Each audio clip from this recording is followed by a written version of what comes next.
नमस्कार, स्वागत है आप सभी का डीडी न्यूज के इस खास बुलेटिन एक्सप्रेस 100 में, जहां हम आपके लिए लेकर आते हैं राजनीति, मनोरंजन, देश, दुनिया, खेल और व्यापार जगत की सभी बड़ी खबरों को एक्सप्रेस यानी कि फटाफट अंदाज में। मैं हूं आपके साथ भावना नैयर, तो देख खबरें तेज रफ्तार से। उपराष्ट्रपति जगदीप धनखड़ आज कानपुर के दौरे पर रहेंगे। उपराष्ट्रपति आईआईटी कानपुर में छात्रों और शिक्षकों से संवाद करेंगे। इस दौरान उपराष्ट्रपति सेठ आनंदराम जयपुरिया स्कूल के स्वर्ण जयंती समारोह में मुख्य अतिथि के रूप में शामिल होंगे। दिल्ली पुलिस की अपराध शाखा ने आम आदमी पार्टी के विधायक नरेश बालियान को गिरफ्तार कर लिया है। जांच में बालियान और कुख्यात गैंगस्टर कपिल सांगवान के बीच बातचीत का एक ऑडियो क्लिप सामने आने के बाद ये गिरफ्तारी हुई है। कथित तौर पर बातचीत में व्यापारियों से फिरौती की रकम वसूलने के बारे में चर्चा हुई थी। दिल्ली पुलिस की अपराध शाखा द्वारा इस मामले को आगे की पूछताछ जारी है। पंजाब के मलेरकोटला की एक अदालत ने शनिवार को दिल्ली के मेहरौली से आम आदमी पार्टी के विधायक नरेश यादव को 2016 के कुरान बेअदबी मामले में 2 साल की जेल और 11,000 रुपए जुर्माने की सजा सुनाई है। अतिरिक्त जिला एवं सत्र न्यायाधीश परमिंदर सिंह ग्रेवाल की अदालत ने सजा की अवधि की घोषणा की। एक दिन पहले अदालत ने लंबी कानूनी प्रक्रिया के बाद उन्हें दोषी ठहराया था।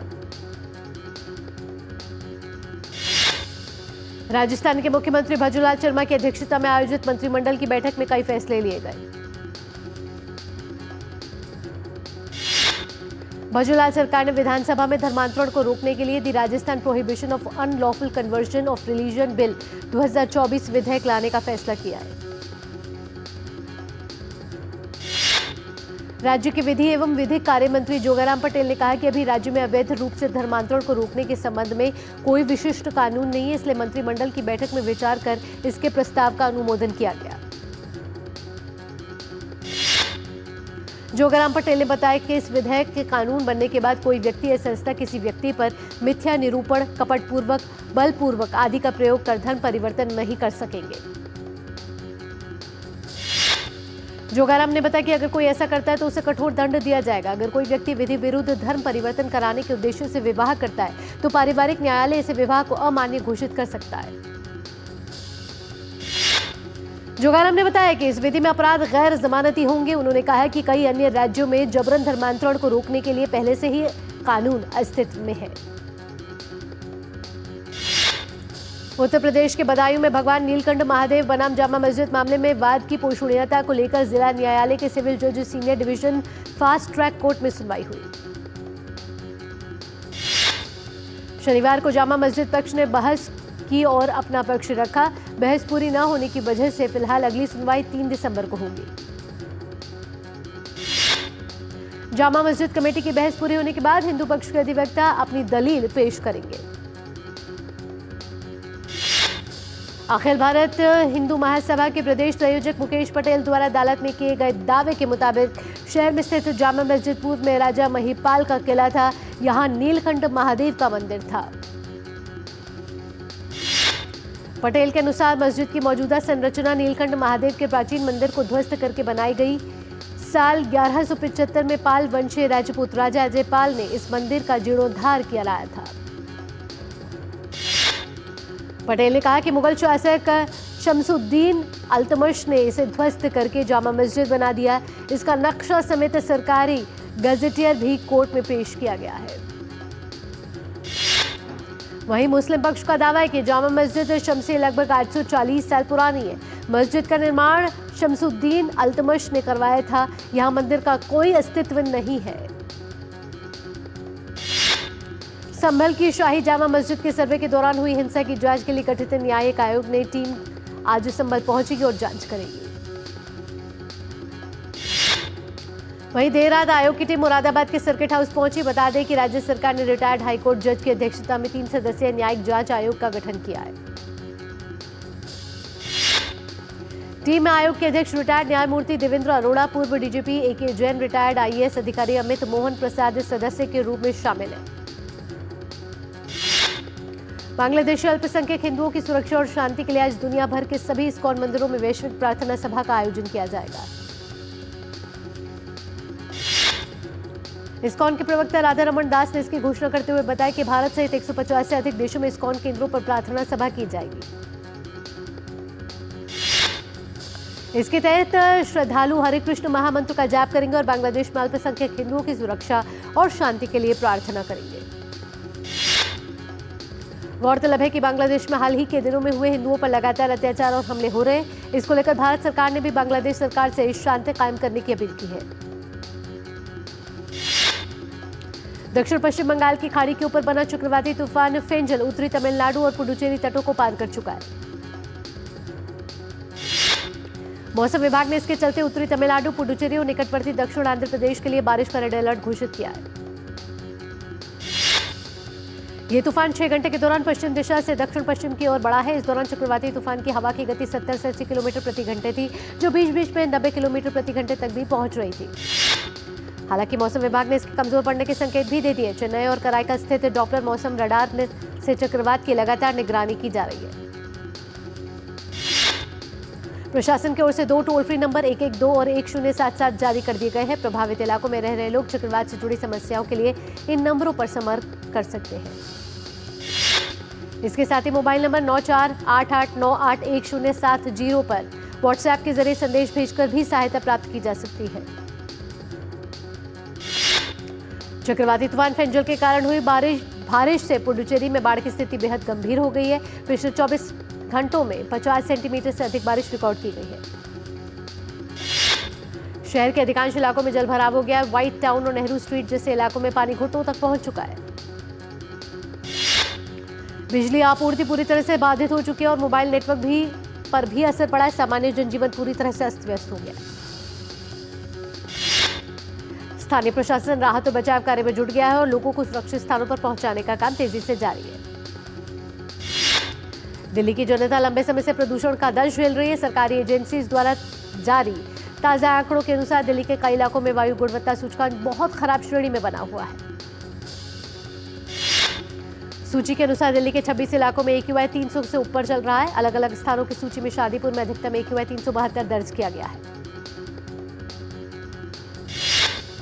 वहीं अन्य प्रमुख इलाकों में मुंडका में 365, नेहरू नगर में 349 और आनंद विहार में 346 AQI दर्ज किया गया। दूसरी ओर प्रदूषण पर एक और वीडियो भी जारी हुआ है जिसमें राजधानी दिल्ली में धुंध की मोटी परत छाई हुई दिख रही है।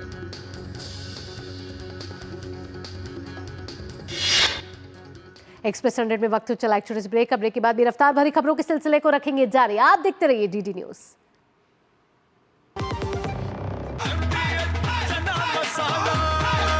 अब छोलिया हो या लोबिया, सफेद चने या काले चने, सब कुछ मजेदार बने।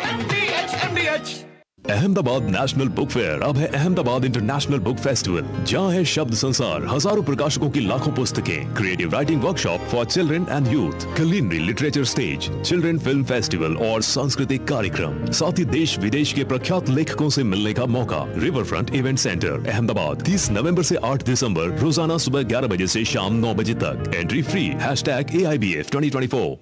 जब धरती चीर कर निकलता है लोहे का पत्थर और मिलता है मोंगिया के जोश से, फिर तपता है, पिघलता है और बनता है फौलाद।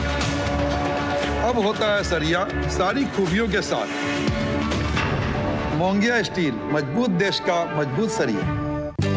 हमारा डेजर्ट आ गया पर हमारी चैंपियन नहीं आई अब तक। बिल भरने के पहले तो आएगी ना। सो गर्ल्स, क्या हो रहा है? बिल हो रहा है। चल अपना कार्ड दे। पिन दे।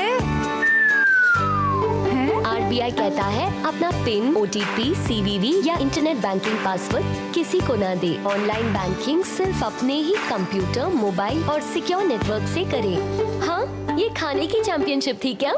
RBI कहता है जानकार बनिए, सतर्क रहिए। ब्रेक के बाद आपका स्वागत है। आप देख रहे हैं एक्सप्रेस 100। रफ्तार भरी खबरों के सिलसिले को बढ़ाते हैं आगे। इंडिया गेट से लेकर आनंद विहार हर जगह धुंध का प्रकोप देखा जा रहा है। फिलहाल वायु प्रदूषण से दिल्ली वासियों को राहत मिलती नहीं दिख रही है। केंद्रीय स्वास्थ्य और परिवार कल्याण मंत्री जगत प्रकाश नड्डा विश्व एड्स दिवस के मौके पर आज इंदौर के देवी अहिल्या विश्वविद्यालय द्वारा आयोजित कार्यक्रम में मुख्य अतिथि के तौर पर कार्यक्रम का उद्घाटन करेंगे। मध्य प्रदेश के मुख्यमंत्री डॉक्टर मोहन यादव कार्यक्रम में विशिष्ट अतिथि होंगे। इस वर्ष के आयोजन में कई गतिविधियां शामिल होंगी। इसके तहत एक अभिनव प्रदर्शनी भी लगाई जाएगी, जिसको नाको द्वारा अपनाए गए डिजिटल तंत्र, सामुदायिक सहभागिता और साथ ही लाभार्थियों द्वारा विभिन्न प्रकार के हस्त निर्मित वस्तुओं द्वारा प्रदर्शित की जाएंगी। कार्यक्रम में राष्ट्रीय एड्स नियंत्रण संगठन का थीम सॉन्ग भी जारी किया जाएगा, जिसे इसके मूल गायक देव नेगी, मोको कोजा और अक्सी सजीव प्रस्तुत करेंगे। आज विश्व एड्स दिवस है। ये दिन हर साल HIV एड्स के प्रति जागरूकता बढ़ाने और इससे प्रभावित लोगों के साथ एकजुटता दिखाने के लिए मनाया जाता है। विश्व एड्स दिवस की शुरुआत 1988 में हुई थी और इस साल की थीम है take the rights path, my health my right. बीते एक दशक में भारत में HIV संक्रमण के नए मामलों में सालाना करीब 44% की गिरावट दर्ज की गई है, जबकि इसी दौरान वैश्विक स्तर पर यह गिरावट 39% ही रही। और यह संभव हुआ है सरकार की बेहतर नीति, रणनीति और जागरूकता कार्यक्रम से। भारत सरकार ने HIV एड्स के खिलाफ कई अभियान शुरू किए हैं। नेशनल एड्स कंट्रोल ऑर्गेनाइजेशन के तहत मुफ्त जांच और दवाइयां उपलब्ध कराई जा रही है। इसके तहत ही जागरूकता बढ़ाने के लिए स्कूलों, कॉलेजों और ग्रामीण क्षेत्रों में भी कार्यक्रम आयोजित किए जा रहे हैं। केंद्रीय वित्त मंत्री निर्मला सीतारमण ने क्षेत्रीय ग्रामीण बैंकों से ग्रामीण ग्राहकों को इंटरनेट बैंकिंग, मोबाइल बैंकिंग और UPI जैसे डिजिटल सेवाओं से जोड़ने की अपील की। वित्त मंत्री ने बिहार, झारखंड, ओडिशा और पश्चिम बंगाल के 8 RRB के साथ पटना में आयोजित समीक्षा बैठक के दौरान डिजिटल समावेशन के महत्व पर जोर दिया। भारत और एशियाई विकास बैंक ने देश में बागवानी की उत्पादकता बढ़ाने के लिए $9.8 करोड़ के ऋण समझौते पर हस्ताक्षर किए। वित्त मंत्रालय ने बताया कि यह समझौता वित्त पोषण, रोग मुक्त रोपण सामग्री प्रणालियों की स्थापना, फसल की पैदावार, गुणवत्ता और जलवायु परिवर्तन के प्रति लचीलापन बढ़ाने के लिए सहायता करेगा। सेवानिवृत्ति निधि का प्रबंधन करने वाले निकाय EPFO ने नियोक्ताओं के लिए एक माफी योजना को मंजूरी दी। EPFO की योजना के तहत अब बिना किसी दंड के पिछले भविष्य निधि बकाया को जमा करने की अनुमति मिलेगी। योजना का लाभ उठाने के लिए नियोक्ताओं की ओर से एक साधारण ऑनलाइन करनी होगी घोषणा। इनकम टैक्स डिपार्टमेंट ने पैन कार्ड के गलत इस्तेमाल रोकने के लिए पैन 2.2 किया लॉन्च। पैन के लिए कोई शुल्क नहीं देना होगा, वहीं फिजिकल पैन के लिए आपको 50 रुपए का शुल्क चुकाना होगा। भारतीय स्टेट बैंक ने निष्क्रिय खातों को सक्रिय करने के महत्व के बारे में जागरूकता बढ़ाने के लिए एक राष्ट्रव्यापी अभियान शुरू किया है। देश में VC फंडिंग के मामले में निवेशकों का भरोसा बढ़ने लगा है। भारतीय स्टार्टअप इकोसिस्टम ने इस सप्ताह $145 मिलियन से अधिक की फंडिंग जुटाई है। रिपोर्ट के अनुसार जनवरी-अक्टूबर 2024 के दौरान भारत में कुल 984 वेंचर कैपिटल फंडिंग हुई, जो डील वॉल्यूम्स में सालाना आधार पर 5.8% की बढ़ोतरी को दर्शाता है। वहीं इस दौरान वैश्विक स्तर पर घोषित कुल VC सौदों में भारत की हिस्सेदारी 7.1% रही। जेफरीज की एक रिपोर्ट के अनुसार वित्त वर्ष 2025 की दूसरी छमाही में केंद्र सरकार के पूंजीगत व्यय में साल दर साल आधार पर 25% की मजबूत वृद्धि होने की उम्मीद। रिपोर्ट में यह भी कहा गया है कि सरकार के कुल व्यय में भी 15% का इजाफा हो सकता है। जयपुर में gem and jewellery export promotion council के कार्यक्रम में दिग्गज कारोबारी और अदानी ग्रुप के चेयरमैन गौतम अदानी हुए शामिल। अदानी समूह के चेयरमैन गौतम अदानी ने हाल ही में अमेरिका में उनके ऊपर लगे आरोपों का खंडन करते हुए कहा कि अदानी ग्रुप का कोई भी व्यक्ति फॉरेन करप्ट प्रैक्टिसेस एक्ट के तहत किसी भी आरोप का सामना नहीं कर रहा है। दिवाला अपीलीय न्याय अधिकरण NCLAT ने कर्ज में डूबे IL&FS समूह को अपनी सहायक company IL&FS Paradip refinery water limited को सफल बोलीदाता को बेचने की अनुमति दी। चिन्मय प्रभु के बाद बांग्लादेश में एक और संत श्यामदास को गिरफ्तार कर लिया गया है। कोलकाता इस्कॉन के उपाध्यक्ष राधारमण दास ने श्यामदास की गिरफ्तारी की जानकारी देते हुए की इसकी पुष्टि। श्यामदास की गिरफ्तारी उस वक्त हुई है जब वे चिन्मय प्रभु से मिलने के लिए गए थे। वहां बांग्लादेश में संतों पर हो रहे अत्याचार को लेकर कोलकाता इस्कॉन के उपाध्यक्ष राधा रमण ने सोशल मीडिया पर आक्रोश व्यक्त किया। सीरिया में वर्षों बाद एक बार फिर से लड़ाई छिड़ी है। अलेप्पो शहर में घुसे विद्रोहियों ने सीरिया के कई सैनिकों को मार गिराया। रूस ने लड़ाकू विमानों से विद्रोहियों पर हुए हमले शुरू कर दिए हैं। ये हवाई हमले अलेप्पो और इदलिब प्रांतों में किए गए हैं, जिसमें विद्रोहियों के ठिकानों, कमांड पोस्ट, डिपो और तोपखाने को निशाना बनाया गया है। चीन और ताइवान के बीच जारी तनाव के बीच अमेरिका ने ताइपे के लिए बड़े सैन्य सौदे को मंजूरी दी है। सौदे के तहत अमेरिका ताइवान को F-16 जेट और रडार के लिए स्पेयर पार्ट्स की बिक्री करेगा। इस सैन्य सौदे की कीमत 385 मिलियन अमेरिकी डॉलर बताई जा रही है। सिंगापुर में खेली जा रही विश्व शतरंज चैंपियनशिप के छठे दौर में आज भारत के डी गुकेश और चीन के डिंग लिरेन आमने सामने होंगे। इस प्रतियोगिता में दोनों खिलाड़ियों के बीच कड़ी टक्कर देखने को मिल रही है। शनिवार को खेला गया 5वें दौर का मैच ड्रॉ रहा। इस प्रकार 14 राउंड के मैच में 5 राउंड होने के बाद दोनों खिलाड़ी बराबरी पर हैं। Syed Modi India international badminton प्रतियोगिता के फाइनल में आज भारत की पीवी सिंधु चीन के वू लियो यू से भिड़ेंगी। Syed Modi India international badminton प्रतियोगिता पुरुष एकल में भारत के लक्ष्य सेन मैदान पर उतरेंगे। लक्ष्य सेन का सामना सिंगापुर के जिया हिंग जेसन से होगा। त्रिसा जॉली और गायत्री गोपीचंद की जोड़ी आज Syed Modi international badminton tournament खिताब अपने नाम करने के इरादे से कोर्ट पर उतरेगी। फाइनल मैच में भारतीय जोड़ी का सामना चीनी जोड़ी से होगा। प्रतियोगिता के पुरुष एकल के खिताबी मैच में भारत के पृथ्वी कृष्णमूर्ति रॉय और साई प्रतीक की जोड़ी चीनी जोड़ी से भिड़ेगी। मिश्रित युगल वर्ग के मैच में तनिषा क्रास्टर और ध्रुव कपिला की जोड़ी से भी पदक की उम्मीद की जा रही है। आज होने वाले फाइनल मैच में भारत की मिश्रित जोड़ी का सामना थाईलैंड की जोड़ी से होगा। एक्सप्रेस 100 में वक्त हो चला एक छोटे से ब्रेक का। ब्रेक के बाद भी रफ्तार भरी खबरों के सिलसिले को जारी रखेंगे। आप देखते रहिए एक्सप्रेस 100। बढ़िया है, क्यों है? प्राकृतिक हल्दी, मिर्ची, धनिया। नहीं, मिर्ची, धनिया, हल्दी, MDH।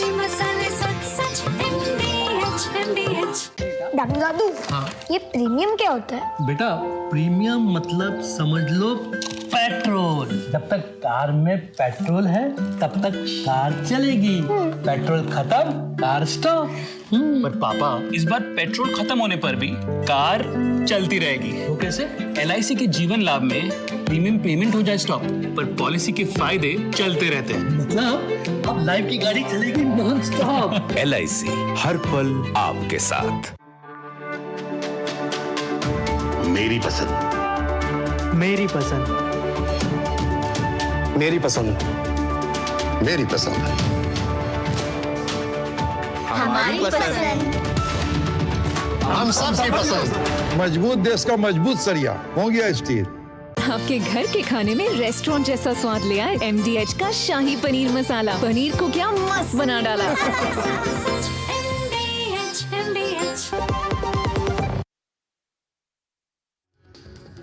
एक्सप्रेस 100 फटाफट खबरों के सिलसिले को बढ़ाते हैं आगे। प्रियांशु राजावत को Syed Modi India international badminton प्रतियोगिता के सेमीफाइनल में हार का सामना करना पड़ा है। प्रियांशु को सिंगापुर के जिया हिंग जेसन ने मात दी। भारत और ऑस्ट्रेलिया PM 11 के बीच अभ्यास मैच का आज दूसरा दिन है। दोनों टीमों के बीच अभ्यास मैच का पहला दिन बारिश की भेंट चढ़ गया था। शनिवार को तेज बारिश की वजह से टॉस भी नहीं हो सका था। अंडर 19 एशिया कप क्रिकेट प्रतियोगिता में ग्रुप ए के मैच में पाकिस्तान ने भारत को 43 रन से हरा दिया है। मैच में पाकिस्तान द्वारा मिले 281 रन के लक्ष्य को हासिल नहीं कर सकी भारतीय team. PCB chairman Mohsin Naqvi ने टूर्नामेंट की मेजबानी हाइब्रिड मॉडल में किए जाने को लेकर कहा है कि क्रिकेट के लिए जो भी बेहतर होगा वो करेंगे। PCB चेयरमैन मोहसिन नकवी ने कहा कि अगर हम हाइब्रिड फॉर्मूला अपनाते हैं तो यह फैसला समानता के आधार पर किया जाएगा। अभिनेता अर्जुन कपूर ने दिल्ली में भगवान कृष्ण पर आधारित म्यूजिकल ड्रामा राजाधिराज लव लाइफ लीला शो देखा। शो को लेकर अर्जुन कपूर ने कहा कि हर हिंदुस्तानी को यह शो देखने की जरूरत है। वहीं अभिनेत्री श्रद्धा कपूर ने शो राजाधिराज पर कहा कि वह भगवान कृष्ण पर आधारित इस संगीत में नाटक को देखने के लिए बहुत उत्साहित है और इसे मुंबई में नहीं देख पाई, इसलिए उन्हें इसे देखने के लिए दिल्ली आना पड़ा। आलू अर्जुन की फिल्म पुष्पा 2 द रूल तय समय से पहले देगी दस्तक। पुष्पा 2 का पहला शो तेलुगु राज्यों के विभिन्न हिस्सों में 4 दिसंबर को होगा शुरू। ग्रामी विजेता गायिका दुआ लिपा ने मुंबई में MMRDA ground Bandra Kurla complex में किया कॉन्सर्ट, जिसमें कई दिग्गज हस्तियों ने करी शिरकत। रणबीर कपूर और आलिया भट्ट अपनी बेटी राहा के साथ फुटबॉल मैच देखने पहुंचे। वहीं फुटबॉल के दीवाने और टीम के मालिक रणबीर ने बेटी राहा के साथ मैचिंग ब्लू जर्सी पहनी हुई थी। अजय देवगन के भतीजे अमन देवगन और रवीना टंडन की बेटी राशा थडानी आजाद से करेंगे अपना बॉलीवुड डेब्यू। फिल्म 17 जनवरी 2025 को होगी रिलीज। भारतीय क्रिकेटर हरभजन सिंह ने की अपनी बायोपिक की पुष्टि। इस दौरान उन्होंने साझा किया कि उन्हें लगता है कि छावा अभिनेता विक्की कौशल फिल्म में उनका किरदार निभाने के लिए उपयुक्त विकल्प हो सकते हैं। अभिनेत्री संचिता बसु ने अपनी वेब सीरीज ठुकरा के मेरा प्यार को मिल रहे प्यार के लिए प्रशंसकों का धन्यवाद किया। उन्होंने कहा कि लोगों की हमेशा से मांग थी कि वह हिंदी प्रोजेक्ट्स में काम करें और अब उन्हें उनकी शिकायत दूर कर दी है। फिल्म भूल भुलैया 3 ने 30वें दिन 98 लाख रुपए का कलेक्शन किया है, जिससे इसका अब तक का टोटल 254 करोड़ रुपए से पार कर चुका है। अभिनेता ऋषभ शेट्टी की बहुप्रतीक्षित फिल्म कांतारा चैप्टर 1 2 अक्टूबर 2025 को होगी रिलीज। अनुपम खेर ने हाल ही में इंस्टाग्राम पर अपनी कुछ तस्वीरें साझा की। इन तस्वीरों के माध्यम से अभिनेता ने अपने जीवन के 40 साल के संघर्ष को याद किया। पंजाबी गायक AP ढिल्लों अपने concert the brown print tour के लिए पहुंचे मुंबई। वह 7 दिसंबर से मुंबई में अपना पहला कॉन्सर्ट करेंगे।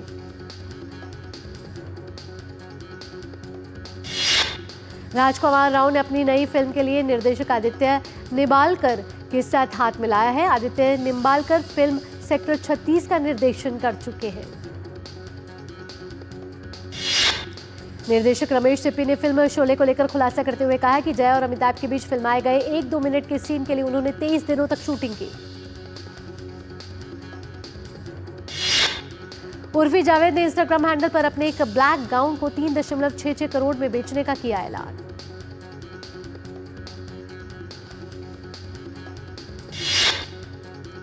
एक्सप्रेस 100 में फिलहाल इतना ही। देश और दुनिया की बड़ी और अहम खबरों के लिए आप देखते रहिए DD न्यूज, क्योंकि DD न्यूज ही है भरोसा सच का। मुझे दीजिए अनुमति। नमस्कार।